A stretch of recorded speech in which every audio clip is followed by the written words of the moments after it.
Let's talk Sun Soul Monk. While you may not be thinking that it is underpowered or needs to be fixing, there's actually a large group of people out there that do, and I want to address their issues, and I have some issues with it myself. So if you want to see how I'm going to fix the Sun Soul Monk, stay tuned.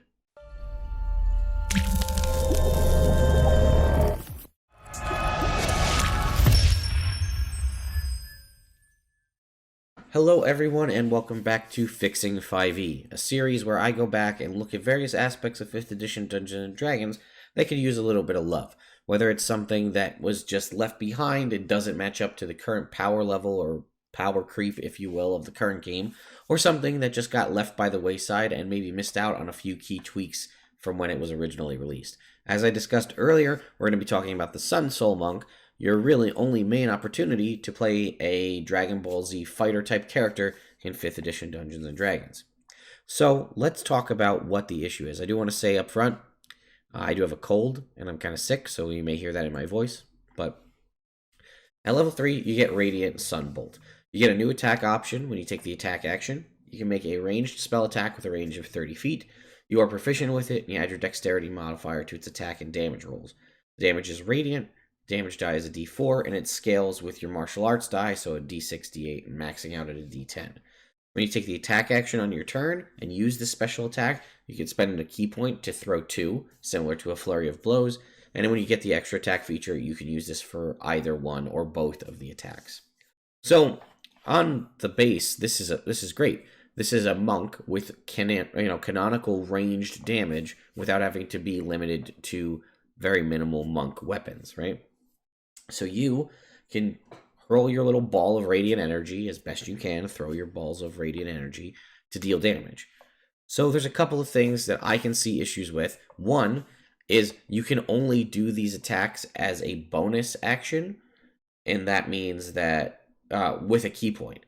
So like normally as a monk, you can make a punch and you can make an attack, and then you can make an unarmed strike attack as a bonus action using your martial arts. Or you can use a key point to do 2 unarmed strikes to do a flurry of blows based attack. So right now, the only way to use this is to use it as an attack action and to spend a key point to do 2 secondary attacks. So let me just jump up here to the monk features to confirm.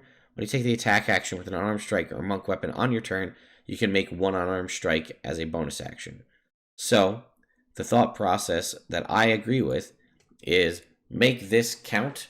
Make this attack count as basically it will work with your martial arts feature. So essentially, if I throw a bolt as an action for my attack, I can throw 1 singular bolt as a bonus action, not have to throw a bolt, then punch. I could throw a bolt, punch, or if I have extra attack, 2 bolts, and then a 3rd bolt as a bonus action. And if I want to spend the key point to replicate like a flurry of blows, 1, 2, 3, 4. Okay? It is a range of 30 feet, and it is a spell attack roll, so there are some key things you can do to update that, right? You could, I think, take the spell sniper feat. Takes anything, or is that any spell? Let's just confirm that, because I didn't think this through ahead of time, because I just wanted to see if there's any way you could update this. So, your range spells ignore. When you cast a spell, yeah, so alright, so it doesn't, unfortunately, you can't use Spell Sniper, the feat, to canonically, or as written, increase the range, so you're going to be capped at 30-foot range regardless. Now, maybe that's something we could fix, but I think 30 feet is a decent range. With your fast movement speed, you'll usually be able to move around pretty good and do that. Another issue that I have is every other ability in this subclass is keyed off of your wisdom, except for the first one, it is now keyed off of your dexterity.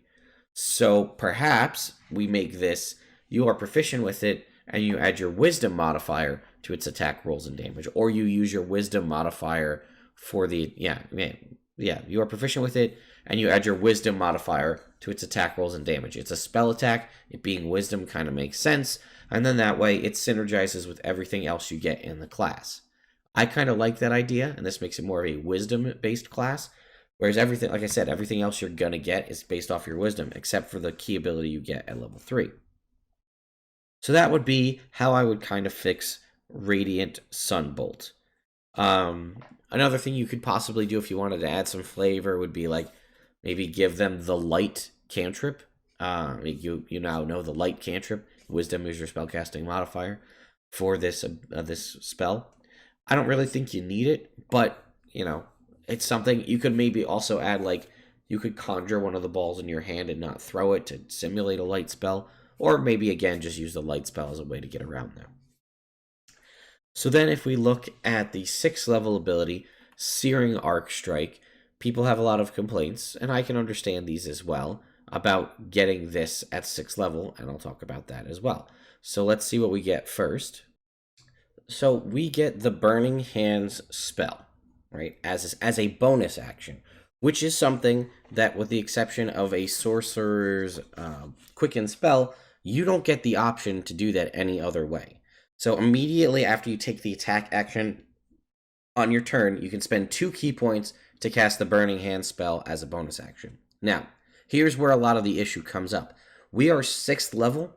At 6th level, a spellcaster has 3rd level spells at this point. They're 1 level away from 4th level spells. And your entire 6th level ability is, as a bonus action after you've attacked, you can spend 2 key points, at which point you only have 6 to cast a 1st level spell. So I get that issue. You can spend additional key points to cast Burning Hands at a higher level. Each additional key point you spend increases the spell's level by 1. The maximum number of key points, 2 plus any additional key points that you can spend, is half your monk level. So for an expenditure of 4 key points, 4 of your 6 key points, you can cast Burning Hands as a bonus action, equal to what a full caster could cast. A 3rd level, they could cast a 3rd level Burning Hands if they wanted for a spell slot. You could cast a 3rd level Burning Hands for 4 of your 6 key points. Now, you get your key points back on a short rest, whereas a spellcaster is not going to get theirs back till they take a long rest, and this is a bonus action. So it's not bad, and I'm actually not really going to change too much, although I would say Burning Hands, the damage from this Burning Hands spell is radiant damage, or I might say you can choose when you cast this spell whether the damage is fire or radiant, because the entire class is focused on radiant damage. The ability we're going to get at next level is essentially a radiant damage fireball, so why would Burning Hands in this case just be Burning Hands? So I would say when you cast a spell, you can choose to make the damage fire or radiant. And I like that. That makes it more thematic. So I think that that's good. But I don't think this is enough at 6th level. I think we should add something else. And thankfully, in 5th edition, we have several other light-based classes in the game with light-based abilities that we can draw from. So what I'm going to pull for 6th level is the Light Cleric's Warding Flare ability. So clerics get this at 1st level. You can interpose Divine Light between yourself and an attacking enemy. When you are attacked by a creature within 30 feet of you that you can see, you can use your reaction to impose disadvantage on the attack roll, causing light to flare before the attacker hits or misses. An attacker that can't be blinded is immune to this. You can use this feature a number of times equal to your Wisdom modifier, minimum of once. You regain all uses when you finish a long rest. 1, it's Wisdom-based. That fits our whole theme of switching this subclass to Wisdom. We're trying to replicate a Dragon Ball Z type fighter. At least that's my interpretation of this. So this gets you the Solar Flare ability that a lot of Z fighters have. And that comes in at 6th level on top of you getting Burning Hands as a bonus action. I think that rounds out 6th level pretty well. Let's move on to 11th level.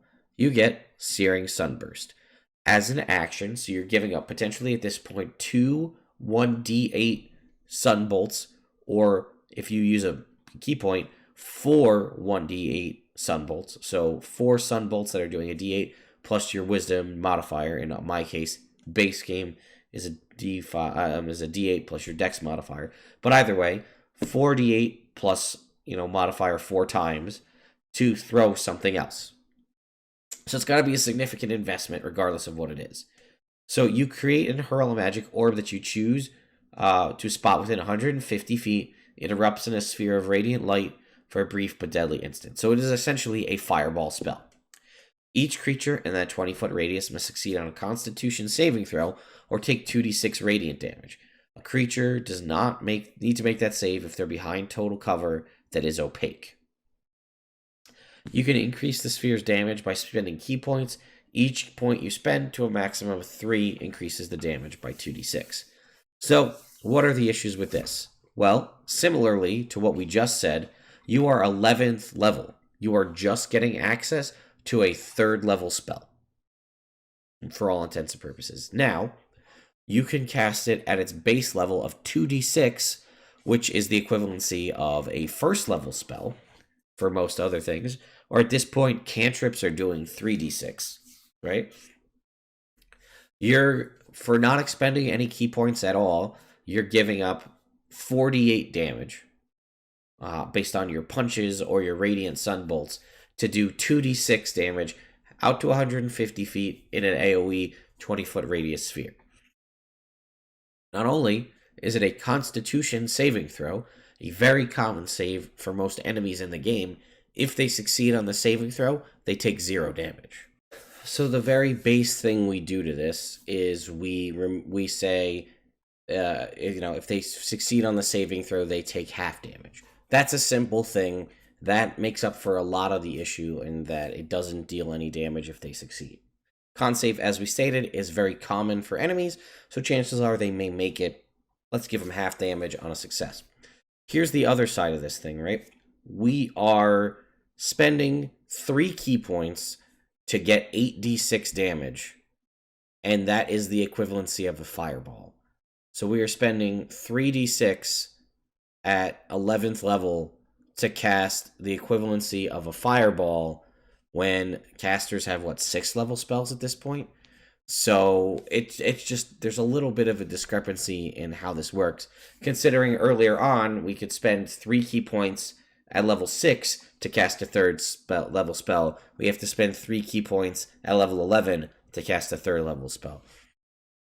So I think you could keep it as a Constitution saving throw.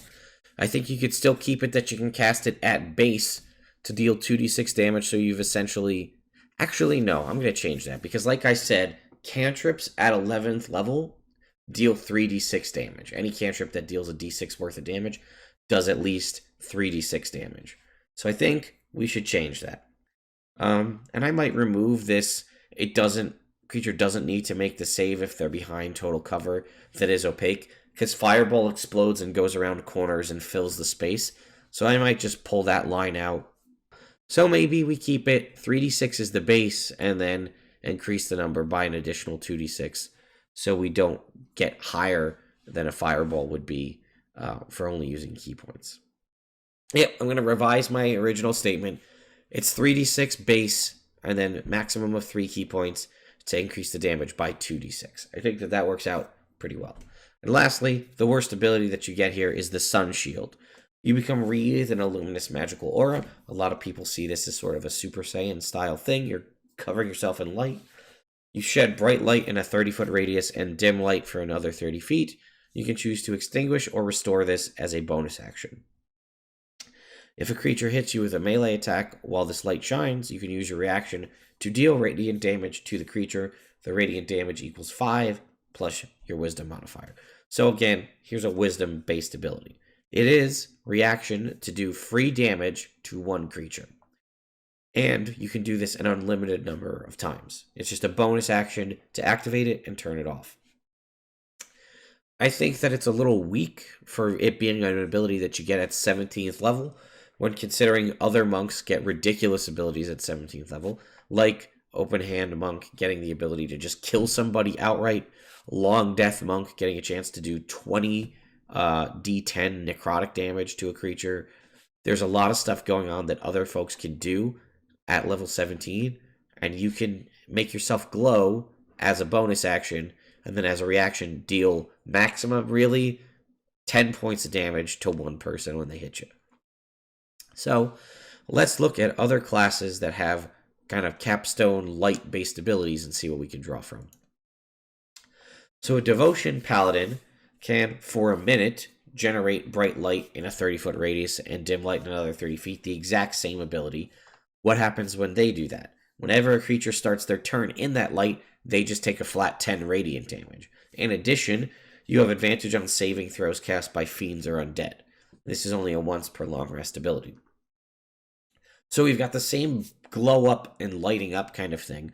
We're not going to do anything with the fiends or undead because we don't want that ability. That's very paladin-y. We're not going that route. The idea of being the bright light gets people to take damage, that sounds pretty good. I'm not sure if we're going to do that though, because again, the aura that we're generating, at least in a Dragon Ball Z scenario, does not typically deal damage. Let's go back to our light cleric. They are also going to generate a light. They can use an action to generate the light for a minute until they dismiss it, or using another action. But they can do this an unlimited number of times. They emit bright light in 60 feet and dim light in 30 feet. Again, a very similar ability. And while that happens, enemies in the bright light have disadvantage on saving throws against spells that deal fire or radiant damage. Again, kind of a similar thing. I don't think we're going to go that route, but you can see here, this is another minute long, but you can do this as much as you want, and it generates the bright light. So we're getting a lot of themes of similar stuff. And lastly, we have the Warlock. When you make a death saving throw at the start of your turn, you can instead spring back to your feet with a burst of radiant energy. You regain hit points equal to half your hit point maximum, and then you stand up if you so choose. Each creature of your choice within that 30 feet takes radiant damage equal to 2d8 plus your charisma modifier and is blinded until the end of your current turn. Once you use this feature, you can't use it again until you finish a long rest. So we've got some different abilities here, and you could probably pull a lot of stuff from the Celestial Warlock. If you thought you wanted to add something in, you could add in the Radiant Soul ability, resistance to radiant damage, and maybe add in stuff to deal add a modifier to maybe your Searing Sunburst and your Burning Hands if you really wanted to. So where do we land on this? Well, the original capacity of this was that you could do this whenever you wanted, and you could deal reactionary based damage. So that is pretty good. What else could we do here?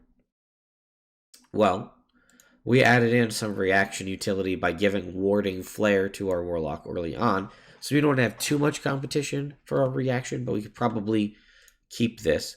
Do we want to use the Paladin ability where it only lasts for a minute and then it ends, and they just take damage? I don't really think that fits too well.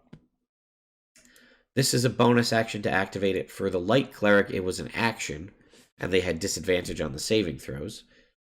I'm not sure we fall. I like the Warlock ability.